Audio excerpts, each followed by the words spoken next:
So, Amy White with Worthy Written Words. Today we're going to be in our Doctrine and Covenants wide margin scriptures in section 78, verse 18. Now I'm going to put a piece of scrap paper behind my page to protect it, and then using clear gesso from Dina Wakley, I'm going to put a layer of this all over my page, just using a foam brush or a paintbrush. Now this is not included in the kit, but if you've been a subscriber for a while, you should have some of this from some previous kits. And it's not necessarily needed. You can do this page without it, but the point of this clear gesso is it's going to make the Distress Oxide smoother to blend.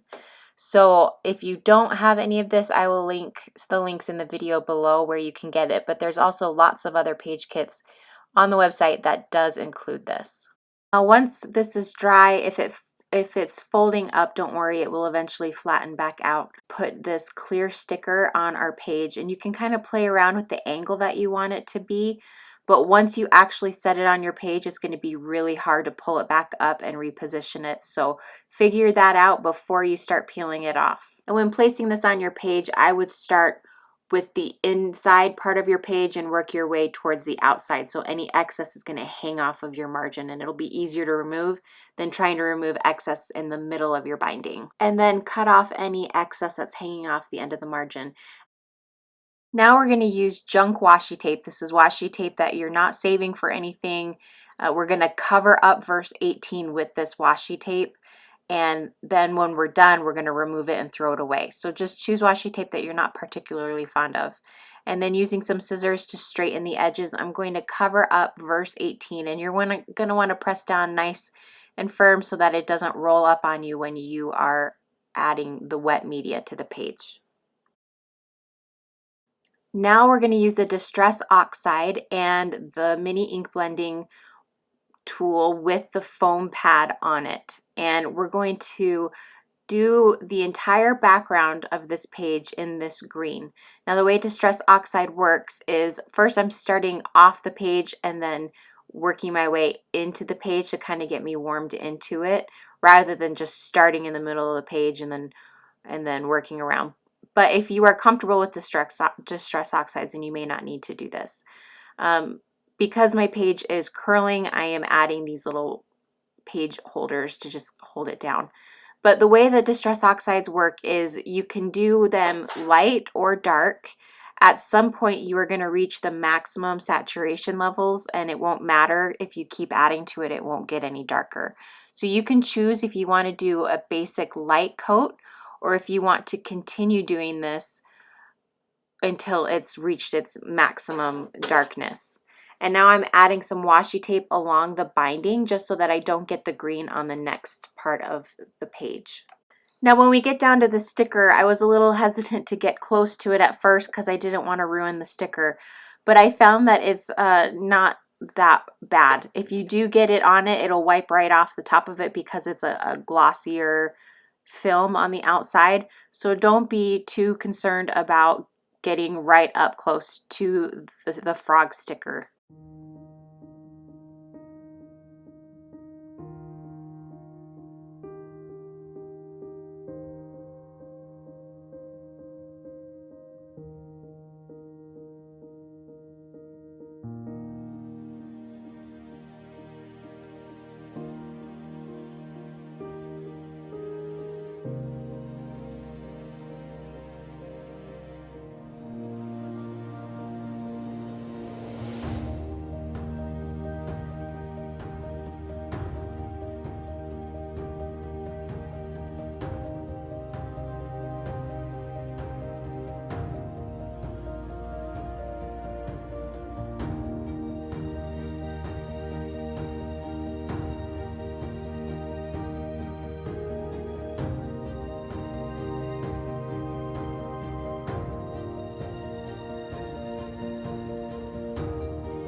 When you are done with your Distress Oxide background, you can peel off the washi tape and you'll see that that verse now pops off the page nice and bright white. If you are pulling off your washi tape and the page starts to rip underneath it, then stop pulling and go to the other side of the washi tape and pull from the opposite direction, and that'll help prevent you tearing off your entire page. Now I'm going to add this clear sticker above the frog sticker in my margin. Next up, I'm going to use Glossy Accents by Ranger.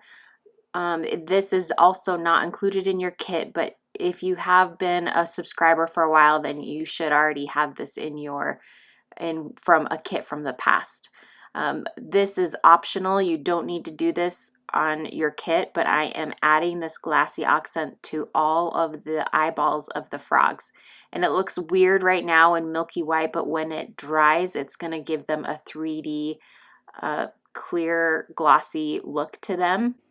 Now I'm going to use a glaze black pen from Sakura. It's a jelly roll pen, but it's a special glaze edition. And I'm going to use this to outline the verse. You don't have to have this pen. Any sort of black marker, pen, crayon, colored pencil, any marking utensil will work, as long as it doesn't bleed through to the other side.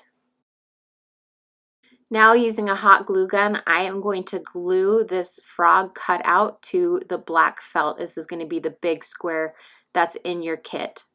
Then I'm going to use some scissors and I'm going to cut this frog out. Felt scissors, or the easiest way to cut through felt would be to use fabric scissors. It's sharper, or just a sharp pair of scissors. I'm just using regular sharp scissors here to cut out this frog. And it doesn't need to be perfect. If you go behind it and the cardboard is showing on the back, that's fine. No one's going to see the back of this. This is just going to be the page topper hanging off the top of your page. So once you have that all cut out the way that you want it, then you're going to add the black little square to the back side with the paper clip. So now you just put some hot glue on the little square, and then you add the paper clip to that hot glue, and then you put that onto the back of the frog. And you can decide how far up you want the paper clip to go. The higher you go, the further down on your page you'll be able to lower it. I don't want it to go too low because it'll cover up the words. So I have it just so that it'll go to where the leaf is so that I can still read it. And you can decide where along the top part you want to put that. Now I'm adding the tab label sticker to the tab, and this is going to go right next to my page topper, and I'm going to put that in place by using a little bit of craft tape on the bottom portion of the tab. I don't want to put it on the top because the top is going to be sticking up above the page. And then I'm also going to reinforce that tab by putting some washi tape along it to hold it in place as well. Again, I'm going to put a little glossy accents on my page topper on the eyeballs.